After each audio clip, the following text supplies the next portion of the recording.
Hello everyone, welcome back to my channel. ಸ್ನೇಹಿತರೆ, English ಯಾಕೆ ಎಲ್ರಿಗೂ ಇಷ್ಟು ಕಷ್ಟ ಆಗ್ತಾ ಇದೆ? ಎಷ್ಟೇ ಇಂಗ್ಲೀಷ್ ಕಲಿತರೂ ನಮಗೆ ಇಂಗ್ಲೀಷು ಅರ್ಥನೇ ಆಗ್ತಾ ಇಲ್ವಲ್ಲ, ತುಂಬ ಕಷ್ಟ ಇದೆ ಇಂಗ್ಲೀಷು ಅಂತ ನೀವು ಒದ್ದಾಡ್ತಾ ಇದ್ದೀರಾ? ಆ ಚಿಂತೆನ ಇವತ್ತೇ ಬಿಟ್ಬಿಡಿ. ಯಾಕೆಂದರೆ ನಾನು ಇಂಗ್ಲೀಷ್ ಕಲಿಯೋಕೆ ನಿಮಗೆ ಒಂದು ಸಿಂಪಲ್ ಮತ್ತು ತುಂಬ ಈಸಿಯಾಗಿರುವಂತಹ ಟ್ರಿಕ್ಸ್ ಹೇಳ್ಕೊಡ್ತೀನಿ. ಬಹುಶಃ ನೀವೆಲ್ಲ ಇಂಗ್ಲೀಷು ಸರಿಯಾದ ರೀತಿಯಲ್ಲಿ ಕಲಿತಾ ಇಲ್ಲ ಅಂತ ನಿಮಗೆ ಅನಿಸ್ತಾ ಇಲ್ವಾ? ಅದಕ್ಕೆ ನಿಮಗೆ ಇಂಗ್ಲೀಷ್ ಬರ್ತಾ ಇಲ್ಲ. ಸೊ ನಿಮಗೆ ಇವತ್ತೊಂದು ಟಿಪ್ಸ್ ಹೇಳ್ಕೊಡ್ತಾ ಇದ್ದೀನಿ. ಅದನ್ನು ನೀವು ಸರಿಯಾಗಿ ಕರೆಕ್ಟಾಗಿ ಫಾಲೋ ಮಾಡಿದ್ರೆ ನಿಮ್ಮ ಇಂಗ್ಲೀಷು ಸೂಪರ್ ಆಗುತ್ತೆ. ಅದೇನು ಅನ್ನೋದನ್ನು ಈ ವಿಡಿಯೋದಲ್ಲಿ ನೋಡೋಣ. ನಮಸ್ಕಾರ ಸ್ನೇಹಿತರೆ, ನಾನು ನಿಮ್ಮ English trainer Anil Kumar. English ಪ್ರಪಂಚ ಚಾನಲ್ಗೆ ಎಲ್ಲರಿಗೂ ಸ್ವಾಗತ, ಸುಸ್ವಾಗತ. ಸ್ನೇಹಿತರೆ, ನೀವು ಈ ಚಾನಲ್ಗೆ ಹೊಸಬರಾಗಿದ್ದರೆ ದಯವಿಟ್ಟು ಚಾನಲ್ನ ಸಬ್ಸ್ಕ್ರೈಬ್ ಮಾಡೋದನ್ನ ಮರಿಬೇಡಿ. ಹಾಗೆ ಪಕ್ಕದಲ್ಲಿರುವ ಬೆಲ್ ಐಕಾನ್ ಕೂಡ ಕ್ಲಿಕ್ ಮಾಡಿ. ದಯವಿಟ್ಟು ಈ ವಿಡಿಯೋನ ಕೊನೆ ತನಕ ನೋಡಿ, ಯಾಕೆಂದರೆ ಇದರಲ್ಲಿ ಬಹಳ ವಿಷಯಗಳಿದೆ ನಿಮಗೆ ನೋಡಲಿಕ್ಕೆ. ಹಾಗೆ ಈ ವಿಡಿಯೋನ ಎಲ್ಲರಿಗೂ ಶೇರ್ ಮಾಡಿ. ನಿಮಗೆ ಏನಾದರೂ ಡೌಟ್ ಇದ್ದರೆ ಕಾಮೆಂಟ್ ಸೆಕ್ಷನಲ್ಲಿ ಕಾಮೆಂಟ್ ಮಾಡೋದಕ್ಕದು. So without any further ado, let's dive into the video. ಎಲ್ಲರೂ ವಿಡಿಯೋ ಹೋಗೋಣ ಬನ್ನಿ. ಹಾಯ್ ಫ್ರೆಂಡ್ಸ್, ಇದೊಂದು ವಿಶೇಷ ಸೂಚನೆ. ನಮ್ಮಲ್ಲಿ ಇದೀಗ ಆನ್ಲೈನ್ ಸ್ಪೋಕನ್ ಇಂಗ್ಲಿಷ್ ಕೋರ್ಸ್ನ ಹೊಸ ಬ್ಯಾಚ್ ಶುರುವಾಗಿದೆ. ನೀವು ಇನ್ಮೇಲೆ ಎಲ್ಲೂ ಹೊರಗಡೆ ಹೋಗಿ ಇಂಗ್ಲಿಷ್ ಕಲಿಯುವ ಅವಶ್ಯಕತೆ ಇಲ್ಲ. ಮನೆಯಲ್ಲೇ ಕೂತ್ಕೊಂಡು ಯಾವುದೇ ಟೆನ್ಷನ್ ಇಲ್ಲದೆ, ಏನು ಮುಗಿದಿರಲಿಲ್ಲದೆ ಇಂಗ್ಲಿಷ್ ಮಾತಾಡೋದನ್ನ ಕಲಿಯಬಹುದು. ಸ್ನೇಹಿತರೆ, ಸ್ಪೋಕನ್ ಇಂಗ್ಲಿಷ್ ಮಾತ್ರ ಅಲ್ಲ, ನಿಮಗೆ ಇಂಗ್ಲಿಷ್ನ ಓದಲಿಕ್ಕೆ ಬರಲಿಕ್ಕೆ ಬರಲ್ಲ ಅಂತ ಇಟ್ಕೊಳ್ಳಿ. ಈಗ ಇಂಗ್ಲಿಷಲ್ಲಿ ನಿಮಗೆ ಓದಲಿಕ್ಕೆ ಬರಲಿಕ್ಕೆ ಬರಲ್ಲ, ಬರೀ ನಿಮಗೆ ABCD ಮಾತ್ರ ಗೊತ್ತು, ಅಥವಾ ABCD ಗೊತ್ತಿಲ್ಲ ಅಂತ ಇಟ್ಕೊಳ್ಳಿ. ಸೊ ABCD ಗೊತ್ತಿಲ್ಲ ಅಂತ ಪರವಾಗಿಲ್ಲ, ನಾವು ನಿಮಗೆ ಇಂಗ್ಲಿಷ್ನ ಬೇಸಿಕ್ಕಿಂದನೇ ಓದಲಿಕ್ಕೆ ಮತ್ತೆ ಬರಲಿಕ್ಕೆ ಸಹ ಹೇಳ್ಕೊಡ್ತೀವಿ. ಯಾರು ಬೇಕಾದ್ರೆ ಈ ಕೋರ್ಸ್ಗೆ ಜಾಯ್ನ್ ಆಗಬಹುದು. ನೀವು ಕೆಲಸ ಹೋಗೋರು ಇರ್ಬೋದು, ಮನೆಯಲ್ಲಿ ಇರ್ಬೋದು, ಅಥವಾ ನೀವು ಯಾವುದೋ ಒಂದು ಬಿಸ್ನೆಸ್ ಮಾಡ್ತಾ ಇರ್ಬೋದು. ಓಕೆ, ಸೊ ಯಾರು ಬೇಕಾದ್ರೂ ಈ ಕೋರ್ಸ್ನ ಜಾಯ್ನ್ ಆಗಬಹುದು. ಹಾಗಾದ್ರೆ ಸ್ನೇಹಿತರೆ, ತಡ ಯಾಕೆ? ಈ ಸ್ಪೋಕನ್ ಇಂಗ್ಲಿಷ್ ಕೋರ್ಸ್ ಮತ್ತು English basic reading and writing ಕೋರ್ಸ್ನ ಜಾಯ್ನ್ ಆಗಬೇಕು ಅಂತ ಆಸಕ್ತಿ ಇರೋರು ಈ ಕೂಡಲೇ ನಿಮ್ಮ ಫೋನ್ ತೆಗೆದುಕೊಳ್ಳಿ, ಹಾಗೂ ಇಲ್ಲಿ ಬರ್ತಿರುವಂತಹ ನಂಬರ್ಗೆ ಅಥವಾ ಕೆಳಗಡೆ ಬರ್ತಾ ಇರುವಂತಹ ನಂಬರ್ಗೆ ನೀವು ಕರೆ ಮಾಡತಕ್ಕದ್ದು, ಅಥವಾ ವಾಟ್ಸ್ಆ್ಯಪ್ನಲ್ಲಿ ಸಂಪರ್ಕಿಸಿ ನಿಮ್ಮ ಹೆಸರನ್ನು ರಿಜಿಸ್ಟರ್ ಮಾಡಿಕೊಳ್ಳಿ. ಓಕೆ, ಸೊ ನಾವು ಏನು ಕಲಿತಾ ಇದ್ದೀವಿ ಇವತ್ತಿನ ಕ್ಲಾಸಲ್ಲಿ? ಸೈಲೆಂಟ್ ಲೆಟರ್ಸ್ ಇರೋ ಪದಗಳನ್ನ ನೋಡ್ತಾ ಇದ್ದೀವಿ. ಓಕೆ, ಸೊ ಇದರಲ್ಲಿ ಎಲ್ಲಾ ಪದಗಳು ಈಗಲೇ ಬಾಯ್ಪಾಠ ಮಾಡಿ ಅಂತ ನಾನು ಹೇಳ್ತಾ ಇಲ್ಲ. ನಿನಗೆ ಆಗೋ ಪದಗಳು ಬಾಯ್ಪಾಠ ಮಾಡಿ, ಈಗ ಅಂದ್ರೆ ಅರ್ಥ ಮಾಡ್ಕೊಂಡು ಅದನ್ನ ಬರೆಯಕ್ಕೆ ಟ್ರೈ ಮಾಡಿ. ಆಮೇಲೆ ಹೋಗ್ತಾ ಹೋಗ್ತಾ ಎಲ್ಲ ಪದಗಳನ್ನ ನಾವು ಕವರ್ ಮಾಡ್ಬೋದು. ನಾನು ಪ್ರಾಕ್ಟೀಸ್ ಮಾಡಿಸ್ತೀನಿ. ಓಕೆ, ಸೊ ನೆಕ್ಸ್ಟ್ ನಾವೇನ್ ನೋಡ್ತಾ ಇದೀವಿ? ಸೈಲೆಂಟ್ ಲೆಟರ್ಸ್ ಅಲ್ಲಿ ಸೈಲೆಂಟ್ ಬಿ. ಸೊ ಬಿ ಅಕ್ಷರ ಎಲ್ಲಿ ಸೈಲೆಂಟ್ ಆಗುತ್ತೆ? ನಿಮಗೆ ಸಾಮಾನ್ಯವಾಗಿ ನೀವು ಮಾತಾಡ್ತಿರ್ಬೇಕಾದ್ರೆ ನೀವು ಹೇಳೋದು ಈ ಒಂದು ಪದ ಹೇಳ್ತೀರಾ,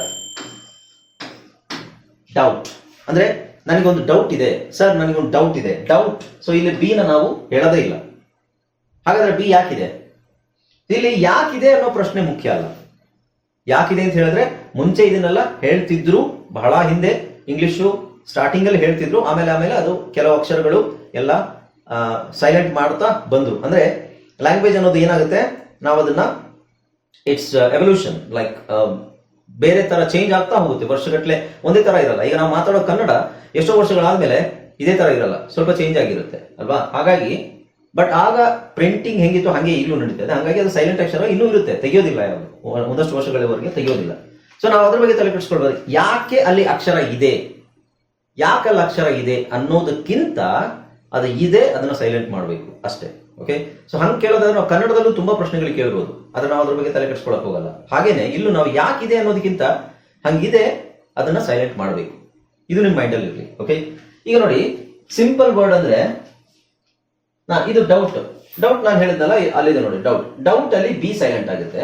ಆಮೇಲೆ ಡೆಟ್ ಅಂದ್ರೆ ಸಾಲ. ಸೊ ಈಗ ನಾವು ಬಿ ಸೈಲೆಂಟ್ ಆಗೋ ವರ್ಡ್ಸ್ ಅನ್ನ ಫೋಕಸ್ ಮಾಡ್ತಾ ಇದೀವಿ. ಎಲ್ಲೆಲ್ಲಾಗುತ್ತೆ ನೋಡಿ, ಎಂ ಬಿ ನಿಮ್ಗೆ ಕಾಂಬಿನೇಷನ್ ಬಂದ್ರೆ, ಎಂ ಬಿ ಒಟ್ಟಿಗೆ ಬಂದ್ರೆ, ಕೊನೆಯಲ್ಲಿ ಎಂ ಬಿ ಒಟ್ಟಿಗೆ ಬಂದ್ರೆ ಬಿ ನ ಸೈಲೆಂಟ್ ಮಾಡಬಹುದು, ಅಂದ್ರೆ ಮಾಡಬೇಕು. ಉದಾಹರಣೆಗೆ ಇಲ್ಲಿ ನೋಡಿ, ಸಕಂಬ್ ಬಿ ಹೇಳೋ ಅವಶ್ಯಕತೆ ಇಲ್ಲ, ತಂಬ್ ಬಿ ಅವಶ್ಯಕತೆ ಇಲ್ಲ, ಟೂಮ್ ವೂಮ್ ಇವೆರಡು ಹೇಳೋ ಅವಶ್ಯಕತೆ ಇಲ್ಲ. ಇವೆರಡು ಸ್ವಲ್ಪ ವಿಚಿತ್ರ ಪದ. ಇದು ಹೆಂಗಿದೆ ಹಂಗೆ ಓದ್ಬೇಕು ನೀವು. ಇಲ್ಲಿ TOM ಟಾಮ್ ಆಗುತ್ತೆ, ಬಟ್ TOM ಟೂಮ್ ಅಂತ ಓದ್ಬೇಕು. ಇಲ್ಲಿ ಬಿ ಇರೋದ್ರಿಂದ ಇದನ್ನ ಟೂಮ್ ಅಂತ ಓದ್ಬೇಕು, ಬಿ ಇಲ್ಲ ಅಂದ್ರೆ ಟಾಮ್ ಅಂತ ಓದ್ಬೇಕು. ಓಕೆ, ಇಂಗ್ಲಿಷ್ ಹಂಗೆ ಓದ್ಬೇಕು ಅದನ್ನ. ಯಾಕೆ ಅನ್ನೋ ಪ್ರಶ್ನೆಗೆ ಉತ್ತರ ಇಲ್ಲ. ಓಕೆ, ಇದು WOM ವಾಮ್ ಅಲ್ಲ, ವೂಮ್. ಸೊ ಇಲ್ಲಿ ಮಾತ್ರ ಊ ಅಂತ ಬರುತ್ತೆ, ಓ ಇದೆ ಬಟ್ ಊ ಅಂತ ಬರುತ್ತೆ. ಓಕೆ, ಸೊ ಇಲ್ಲಿ ಬಿ ಸೈಲೆಂಟ್ ಮಾಡಿ. ವೂಂಬ್ ಹೇಳೋ ಅವಶ್ಯಕತೆ ಇಲ್ಲ, ಇಲ್ಲಿ ಟೂಂಬ್ ಹೇಳೋ ಅವಶ್ಯಕತೆ ಇಲ್ಲ. ಅದೇ ತರ ಇಲ್ಲೂ ಸಹ ಬಾಂಬ್ ಅಂತ ಹೇಳೋ ಅವಶ್ಯಕತೆ ಇಲ್ಲ, ಬಾಂಬ್ ಬಿ ಸೈಲೆಂಟ್ ಮಾಡಿಲ್ಲ. Okay, right. ಆಮೇಲೆ ಇಲ್ಲೂ ಸೈಲೆಂಟ್, ಸಟಲ್. ಓಕೆ, ಸೊ ಇಲ್ಲೆಲ್ಲ ಬಿ ಸೈಲೆಂಟ್ ಮಾಡಬೇಕು. ಆಕ್ಚುಲಿ ಕರೆಕ್ಟ್ ಪ್ರೊನೌನ್ಸಿಯೇಷನ್ ಸೈಲೆಂಟ್ ಮಾಡಬೇಕು. Bomb, climb, comb, coulomb, crumb, debt, doubt, dumb, jamb, lamb, limb, numb, plumber. ಈಗ ಪೈಪ್ ಕೆಲಸ ಮಾಡೋರಿಗೆ ನಾವು ಪ್ಲಂಬರ್ ಅಂತ ಹೇಳ್ತೀವಿ, ಬಟ್ ಪ್ಲಂಬರ್ ಅಂತ ಇಂಗ್ಲಿಷ್ ಅಲ್ಲಿ, ಕನ್ನಡದಲ್ಲಿ ಹೇಳಿದ್ರು ಓಕೆ. ಇಂಗ್ಲಿಷ್ ಅಲ್ಲಿ ಬಿ ಹೇಳೋ ಅವಶ್ಯಕತೆ ಇಲ್ಲ, ಪ್ಲಂಬರ್. ಪ್ಲಮರ್ ಅಂತ ಹೇಳ್ತಾರೆ. ಓಕೆ, ಅಷ್ಟೇ ಸಾಕು. ಪ್ಲಮರ್, ಸಬ್ಟಲ್ ಅಲ್ಲ, subtle, succumb, thumb, tomb. Okay, very simple ಅಲ್ವಾ? ಸೊ ಎಂ ಬಿ ಒಟ್ಟಿಗೆ ಬಂದ್ರೆ ಬಿ ನ ಸೈಲೆಂಟ್ ಮಾಡಿ. ಅದಲ್ಲದೆ ಮಧ್ಯದಲ್ಲಿ ಬರೋದು ಯಾವುದು? ಪ್ಲಂಬರ್, ಸಟಲ್, ಆಮೇಲೆ ಇನ್ನೊಂದು ಯಾವುದು ಹೇಳಿದ್ನಲ್ಲ, ಡೌಟ್, ಇದು, ಆಮೇಲೆ ಇಲ್ಲಿ ಇದು ಮಧ್ಯದಲ್ಲಿ ಬರೋದು ಇದು ಬಿ. ಅಂದ್ರೆ ಎಲ್ಲದ್ರಲ್ಲಿ ನೋಡಿ ಬಿ ಟಿ, ಇಲ್ಲೂ ಬಿ ಟಿ, ಇಲ್ಲೂ ಬಿ ಟಿ ಇದೆ. ಓಕೆ, ಸೊ ಬಿ ಟಿ ಇದೆ, ಆದ್ರೆ ಬಿ ಟಿ ನ ನಾವು ಎಲ್ಲಾ ಕಡೆ ಅದನ್ನ ಬಿ ಟಿ ಸೈಲೆಂಟ್ ಆಗುತ್ತೆ ಅಂತ ಕೇಳಿದ್ರೆ ಎಲ್ಲಾ ಕಡೆ ಅಲ್ಲ, ಇಲ್ಲಿ ಈ ತರ ವರ್ಡ್ಸ್ ಅಲ್ಲಿ ಬಿ ಟಿ ಸೈಲೆಂಟ್ ಆಗುತ್ತೆ. Okay, right. Next C. ಈಗ ನಾವೇನ್ ನೋಡ್ತಾ ಇದ್ದೀವಿ? ಸೈಲೆಂಟ್ ಅಕ್ಷರಗಳಲ್ಲಿ ಮೂರನೇ ಇದು ಯಾವುದು ಅಕ್ಷರ ಸಿ ಎಲ್ಲಿ ಸೈಲೆಂಟ್ ಆಗುತ್ತೆ? ಓಕೆ, ಸೊ ಅದನ್ನು ನೋಡೋಣ. ಸಿ ಎಲ್ಲಿ ಸೈಲೆಂಟ್ ಆಗುತ್ತೆ? ಸಿಂಪಲ್ ಆಗಿ ಸಿ ಎಲ್ಲಿ ಸೈಲೆಂಟ್ ಆಗೋದಕ್ಕೆ ಒಂದು ರೂಲ್ ಇದೆ, ಇದನ್ನು ಕರೆಕ್ಟ್ ಆಗಿ ಅರ್ಥ ಮಾಡ್ಕೊಳ್ಳಿ.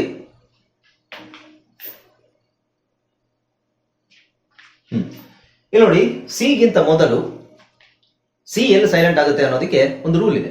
ಸಿ ಗಿಂತ ಮೊದಲು ಎಸ್ ಬಂದು ಸಿ ಆದ ನಂತರ ಇ ಐ ವೈ ಬಂದ್ರೆ ಮಾತ್ರ ಸಿ ಅಥವಾ ಎಸ್ ಸೈಲೆಂಟ್ ಆಗಿರುತ್ತದೆ. ಅಂದ್ರೆ ಏನು? ಸಿ ಗಿಂತ ಮೊದಲು ಅಂದ್ರೆ ಸಿ ಗಿಂತ ಮೊದಲು ಏನ್ ಬರ್ಬೇಕು? ಎಸ್. ಇಲ್ಲಿ ಸಿ ಗಿಂತ ಮುಂಚೆ ಎಸ್ ಬಂದಿದ್ಯಾ? ಬಂದಿದೆ ತಾನೆ. ಸಿ ಆದ ನಂತರ ಇ ಐ ವೈ ಬಂದ್ರೆ, ಇ ಐ ವೈ ಆಮೇಲೆ ನೋಡೋಣ.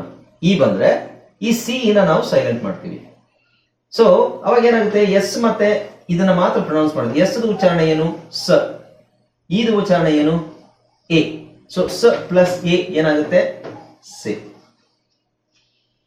ಓಕೆ, ಸೊ ಈ ತರ ಬಂದಾಗ ಸಿ ನ ಸೈಲೆಂಟ್ ಮಾಡಬೇಕು, ಅಥವಾ ಇಲ್ಲಿ ಐ ಬಂದ್ರೆ ಸಿ ನ ಸೈಲೆಂಟ್ ಮಾಡಬೇಕು. ಎಕ್ಸಾಂಪಲ್ ನೋಡೋಣ. ಇಲ್ಲಿ ನೋಡಿ, ಇಲ್ಲಿ ಸೆಂಟ್. ಸೊ ಇಲ್ಲಿ ಸಿ ಎಸ್ ಇದೆ, ಸಿ ಇದೆ, ಇ ಇದೆ ಅಲ್ವಾ? ಸೊ ಇಲ್ಲಿ ನಾವು ಸಿ ಹೇಳೋ ಅವಶ್ಯಕತೆ ಇಲ್ಲ. ಬೇಕಾದ್ರೂ ಸ್ವಲ್ಪ ಝೂಮ್ ಮಾಡ್ತೇನೆ.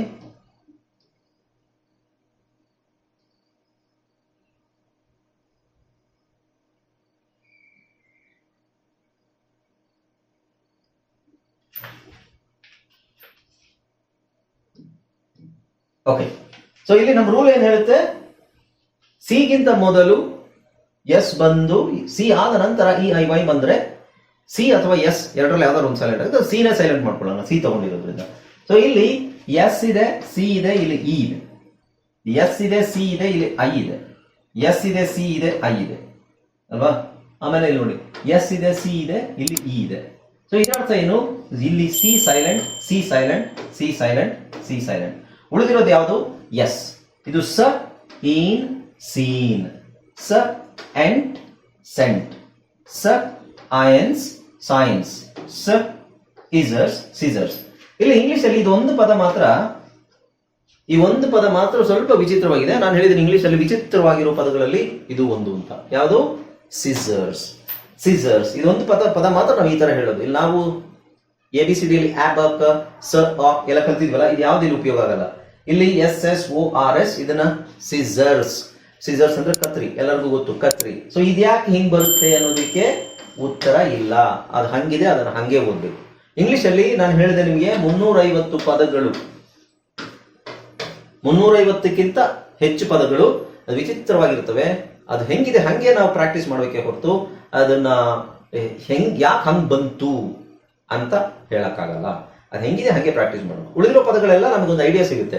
Silent letters, blending, phonics, spelling rules, ಆಮೇಲೆ ಸಫಿಕ್ಸು ಇದೆಲ್ಲ ಇದ್ರೂ ಕೆಲವು ಪದಗಳು ಅದು ಯಾವುದಕ್ಕೂ ಹೋಗಲ್ಲ, ವಿಚಿತ್ರವಾಗಿರುತ್ತೆ. ಫಾರ್ ಎಕ್ಸಾಂಪಲ್ ಅದೇ ತರ ಇಲ್ಲಿ ಹೆಂಗೆ ನಾವು ಹೇಳಕ್ಕಾಗುತ್ತೆ? ಹೆಂಗೂ ಹೇಳಕ್ಕಾಗಲ್ಲ. ಈ ಪದ ಹಿಂಗಿದೆ, ಹಿಂಗೆ ಓದಿ ಸಿಸರ್ಸ್. ಇಲ್ಲಿ ಸಿ ಒಂದು ಸೈಲೆಂಟ್ ಆಗಿದೆ ಅಂತ ಹೇಳ್ಬೋದು. ಇದು ಝೆಡ್ ಇಲ್ವಲ್ಲ ಸರ್, ಝೆಡ್ ಯಾಕೆ ಹೇಳ್ತೀರಾ ಅಂತ ಕೇಳಿದ್ರು. ಇದನ್ನ ನಾವು ಉಚ್ಚಾರಣೆ ಮಾಡೋದಾದ್ರೆ, ಉಚ್ಚಾರಣೆ ಮಾಡೋ ತರನೇ ಬರೆಯೋದಾದ್ರೆ SIZURS,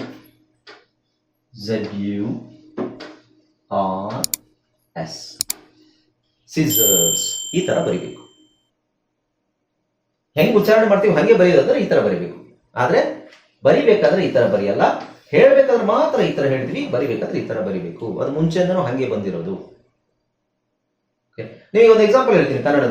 ಕನ್ನಡದಲ್ಲಿ ಎಲ್ರಿಗೂ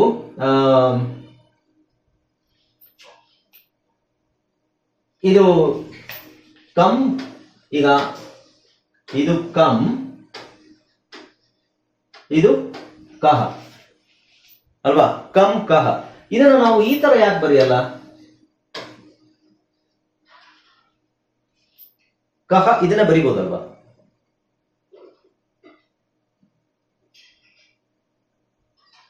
ಮೈಕ್ ಆನ್ ಆಗಿದೆ, ಕೇಳಿಸ್ತಿದೆ ಎಲ್ರಿಗೂ? ಹಾ, ಓಕೆ. ಚೆನ್ನಾಗಿದೆ. ಕನ್ನಡದಲ್ಲಿ ಅದೇ, ಈಗ ನಿಮ್ಮಲ್ಲಿ ಯಾರು ಪ್ರಶ್ನೆ ಕೇಳಲಿಲ್ಲ, ನಾನು ಮೊದಲೇ ಹೇಳ್ತಾ ಇರೋದು ಲಿಪಿ ಲಿಪಿ ಎಸ್ ಲಿಪಿ, ಆ ಪದ ಬಳಸಿರಲ್ಲ ಏನು, ಲಿಪಿ, ಕರೆಕ್ಟ್. ಲಿಪಿ ಹಾಗೆ ಇದೆ. ಸೊ ಇಂಗ್ಲಿಷ್ ಅಲ್ಲೂ ಲಿಪಿ ಅಂತ ಬಂದಾಗ ಇದೆ. ಈಗ ಲಿಪಿ ಈ ತರ ಬರಿಬೇಕು, ಈ ತರ ಇರುತ್ತೆ, ಉಚ್ಚಾರಣೆ ಹಿಂಗೆ. ಬಟ್ ಈಗ ಇನ್ನೊಂದು ನೋಡಿ, ಕನ್ನಡದಲ್ಲಿ ನಮಗೆ ಕೆಲವು ವಿಚಿತ್ರ ಅಂತ ಅನ್ಸೋದು, ನಾನು ಇದನ್ನ ಮೊದಲೇ ಹೇಳಿರ್ಬೇಕು ನಿಮ್ಗೆ, ಇನ್ನೊಂದ್ಸಲ ಹೇಳೋದಾದ್ರೆ ರಿಪೀಟ್ ಆಗುತ್ತೆ. ಇದನ್ನ ಏನಂತ ಓದ್ತೀವಿ ನಾವು? ಇದೆಲ್ಲಾದ್ರೂ ನಾವು ಕಲ್ತಿದೀವ? ಇದೆಲ್ಲಾದ್ರೂ ಬರುತ್ತಾ? ದೂಗೆ ನೀವು ವಿಸರ್ಗ ಅನುಸಾರ, ಅನುಸಾರ ವಿಸರ್ಗ. ದೂಗೆ ವಿಸರ್ಗ ಯಾಕೆ ಹಾಕ್ಬೇಕು ನಾವು? ಇದು ದುಃಖ, ಇದನ್ನ ಹಿಂಗೆ ಬರಿಬೋದಲ್ವಾ? ದುಃಖಕ್ಕೆ ಒತ್ತು ಕೊಟ್ರೆ ಆಯ್ತಲ್ಲ, ದುಃಖ, ಅದು ದುಃಖ, ಇದು ದುಃಖ. ಅಂದ್ರೆ ಮುಂಚೆ ಹಿಂದಿನ ಕಾಲದಲ್ಲಿ ಈ ಪದನ, ಇದರ ಸ್ಪಷ್ಟವಾದ ಉಚ್ಚಾರಣೆ ದುಃಖ ಅಂತ ಹೇಳ್ತಿದ್ರೇನು ಗೊತ್ತಿಲ್ಲ ನಮಗೆ. ಸೊ ಅದು ಅವಾಗಿಂದನೂ ಹಂಗೆ ಬಂದಿದೆ. ಆಮೇಲೆ ಇನ್ನೊಂದು ಪದ ನೋಡಿ, ವಿ ನ, ಇದೇನಿದು? ವಿನಃ, ವಿನಃ. ಅದನ್ನೇ ನಾವು ಹಿಂಗ್ ಬರಿಬೋದಲ್ವಾ? ವಿ ನ ಹ, ಹಿಂಗ್ ಬರಿಬೋದು. ಯಾಕೆಂದ್ರೆ ಇದೇ ತರ ಪದ ಇನ್ನೊಂದಿದೆ, ವಿರಹ. ವಿ ರ ಹ, ವಿರಹ, ವಿರಹ ಹಿಂಗ್ ಬರಿತೀವಿ, ಬಟ್ ವಿನಃ ಹಿಂಗ್ ಬರೆಯಲ್ಲ, ಹಿಂಗ್ ಬರಿತೀವಿ. ಯಾಕೆ? ಈಗ ನೀವು ಅದೇ ಹೇಳಿದ್ರೆ, ಮೊದ್ಲಿಂದಾನು ಹಂಗೆ ಬಂದಿರೋದು, ಮೊದ್ಲಿಂದಾನು ಹೆಂಗ್ ಬಂದಿರುತ್ತೆ ಅದನ್ನ ನಾವು ಫಾಲೋ ಮಾಡಬೇಕು ಅಂತ ನೀವು ಕನ್ನಡದಲ್ಲಿ ಒಪ್ಕೋತಿರಲ್ವಾ? ಒಪ್ಕೋತಿರೋ ಇಲ್ವೋ?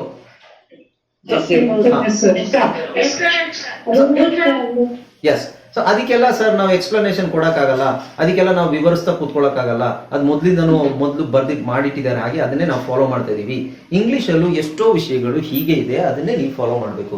ಎಲ್ಲಾ ಭಾಷೆಯಲ್ಲೂ ಅದಕ್ಕೆ ಎಕ್ಸ್ಪ್ಲನೇಷನ್ ಇರುತ್ತೆ. ಅಂದ್ರೆ ಅದನ್ನ ನಾವು ತುಂಬಾ ರಿಸರ್ಚ್ ಮಾಡಿ ಹೋದ್ರೆ, ಎಷ್ಟನೇ ಶತಮಾನದಲ್ಲಿ ಇದನ್ನ ಈ ತರ ಹೇಳ್ತಿದ್ರು, ಅದು ಲಿಪಿ ಹಾಗೆ ಬಂದಿದೆ. ಲಿಪಿ ಕೂಡ ಕನ್ನಡದಲ್ಲಿ ಚೇಂಜ್ ಆಗಿದೆ. ಬಹುಶಃ ನಿಮಗೆ ಈ ತರ ಒಂದು ಈ ತರ ಒಂದು ಅಕ್ಷರ ಕನ್ನಡದಲ್ಲಿ ಇತ್ತು ಮುಂಚೆ. ನಮಗೆ ಹಳಗನ್ನಡದಲ್ಲೆಲ್ಲ ನೋಡಿದಾಗ ಈಗ ಅಲ್ವಾ? ಸೊ ಇದು ಳ ಅಂತೇನೋ ಬರುತ್ತೆ, ಳ ಅಂತೇನೋ ಬರುತ್ತೆ ಹಳಗನ್ನಡದಲ್ಲಿ. ಈಗ ನಿಮಗೆ 10th ಅಲ್ಲಿ ಪೋಯಂ ಪದ್ಯಗಳು, 10th PUC ಪದ್ಯಗಳಲ್ಲಿ ಕೆಲವು ಅಕ್ಷರಗಳು ಈ ತರ ಇದೆ. ಬಟ್ ಅದನ್ನು ಎಲ್ಲೂ ಬಳಸಲ್ಲ. ಈಗ ಯಾವ ನ್ಯೂಸ್ ಪೇಪರ್ಗಳು ನೀವು ನೋಡಿದ್ರು ಸಿಗಲ್ಲ. ಅದು ಅಕ್ಷರ, ಅದು ಉಚ್ಚಾರಣೆ, ಆ ಶಬ್ದ ಹೇಳೋದಿಲ್ಲ ಈಗ. ಆಮೇಲೆ ಈ ನ ಕೂಡ ಇದನ್ನು ಎಲ್ಲೂ ಬಳಸಲ್ಲ ಈಗ, ಈ ಶಬ್ದ. ಆಮೇಲೆ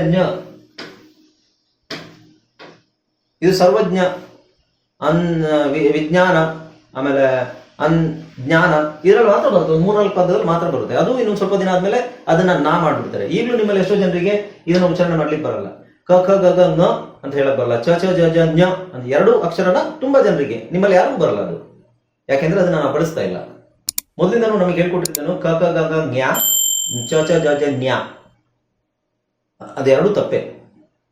ನಿಮ್ ಸ್ಕೂಲಲ್ಲಿ ನಿಮ್ ಟೀಚರ್ಸ್ ಹೇಳ್ಕೊಟ್ಟಿದ್ದು ತಪ್ಪೇನೆ. ಇವೆರಡು ಅಕ್ಷರಗಳು ಮಾತ್ರ ನಾನು ಹೇಳಿ. ಓಕೆ. ಸೊ ಹಾಗಾಗಿ ಇಂಗ್ಲಿಷ್ ಅಲ್ಲಿ ಎಷ್ಟೋ ವಿಷಯಗಳು, ದಯವಿಟ್ಟು ಇದನ್ನ ತಲೆಯಲ್ಲಿ ಹಾಕೊಳ್ಳಿ ಈಗಲೇ ನೀವು ಮೈಂಡ್ ಅಲ್ಲಿ. ಆಮೇಲೆ ಸರ್ ಅದ್ಯಾಕೆ ಹಂಗ್ ಬರುತ್ತೆ, ಇದ್ಯಾಕೆ ಹಿಂಗ್ ಬರುತ್ತೆ ಅನ್ನೋ ಪ್ರಶ್ನೆಗಳಿಗೆ ಉತ್ತರ ಇರೋದಿಲ್ಲ. ಯಾಕೆಂದ್ರೆ ನಿಮ್ಮ ಹತ್ರ ಇದಕ್ಕೆ ಉತ್ತರ ಇಲ್ಲ, ನಮ್ಮ ಹತ್ರ. ಅದಕ್ಕೆ ಉತ್ತರ ಹುಡುಕ್ಬೇಕು ಅಂದ್ರೆ ನಾವು ತುಂಬಾ ಹಿಂದಕ್ಕೆ ಹೋಗಿ ರಿಸರ್ಚ್ ಎಲ್ಲ ಮಾಡಬೇಕಾಗುತ್ತೆ. ಸೊ ಅದ್ರ ಬದಲು ಅಷ್ಟು ತಲೆ ಕೆಡಿಸ್ಕೊಳ್ಳೋದ್ರ ಹಂಗಿದೆ, ಹಂಗ್ ಓದಿದ್ರಾಯ್ತು. ಈಗ ನೋಡಿ, ಇಲ್ಲಿ ಮಸಲ್, ಇಲ್ಲಿ ಸಿ ಸೈಲೆಂಟ್ ಇದೆ, ಇಲ್ಲಿ ಎಸ್ ಇದೆ, ಮಸಲ್ ಅಂತ ಹೇಳಿದ್ರಾಯ್ತು. ಇಲ್ಲಿ ಏನು ಸೈಲೆಂಟ್ ಇರುತ್ತೆ. ಆದಷ್ಟು ನಾನು ನಿಮ್ಗೆ ಎಕ್ಸ್ಪ್ಲೈನ್ ಮಾಡ್ತೀನಿ, ಎಷ್ಟಾಗುತ್ತೆ ನನ್ನ ಕೈಲಿ ಎಕ್ಸ್ಪ್ಲೈನ್ ಮಾಡ್ತೀನಿ. ಬಟ್ ಕೆಲವು ಪದಗಳಲ್ಲಿ ಅದು ಹೆಂಗಿದೆ ಹಂಗೆ ಓದ್ಬೇಕು ಅನ್ನೋದನ್ನ ನಾನು ಹೇಳಿದಾಗ ಅದನ್ನ ಹಂಗೆ ನೀವು ಪ್ರಾಕ್ಟೀಸ್ ಮಾಡೋದೇ ಬೆಟರ್. ಮತ್ತೆ ನೀವು ತಲೆ ಕೆರ್ಕೊಳ್ಳಲ್ಲ, ಇದೇನು ಹಿಂಗಿದೆಯಲ್ಲ, ಇದನ್ನ ಹೆಂಗ್ ನೆನ್ಪಿಟ್ಕೊಳ್ಳೋದು, ನಮಗೆ ಹೆಂಗ್ ಗೊತ್ತಾಗುತ್ತಿದ್ದು? ಇವಾಗ ಗೊತ್ತಾಯ್ತು ತಾನೆ. ಈ ಸಿಸರ್ಸ್ ಅನ್ನೋ ಪದ, ಇದನ್ನ ಹಿಂಗೆ ಓದ್ಬೇಕು, ನೀವು ತಲೆ ಕೆಡ್ಸ್ಕೊಳ್ಳೋದು ಬೇಡ. ಇಲ್ಲಿ ಇದೆಯಲ್ಲ ಕನ್ನಡದಲ್ಲೇ ನಾನು ಉಚ್ಚಾರಣೆ ಕೊಟ್ಟಿರ್ತೀನಿ ಎಲ್ಲಾ ಪದಕ್ಕೂ. ನಾನು ನಿಮ್ಗೆ ಏನೇನು ಹೇಳ್ಕೊಡ್ತೀನಿ ಪಾಠ, ಅದ್ರದ್ದು ಎಲ್ಲಾ ಪದದ್ದು ಉಚ್ಚಾರಣೆ ಕನ್ನಡದಲ್ಲೂ ಇರುತ್ತೆ, ಕನ್ನಡ ರೆಫರೆನ್ಸಿಗೆ ಅಷ್ಟೇ.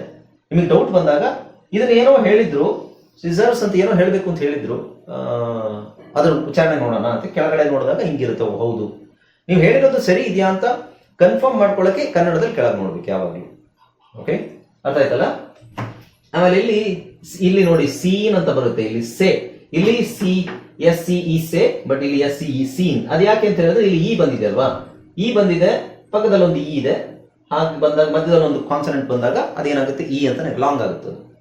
ಅಲ್ಲಿ ಓ ಬಂದ್ರು ಲಾಂಗ್ ಆಗುತ್ತೆ, ಎ ಬಂದ್ರು ಲಾಂಗ್ ಆಗುತ್ತೆ. ಇದು ಆಲ್ರೆಡಿ ನಾನು ಹೇಳಿದ್ದೀನಿ ನಿಮಗೆ ಅಲ್ವಾ?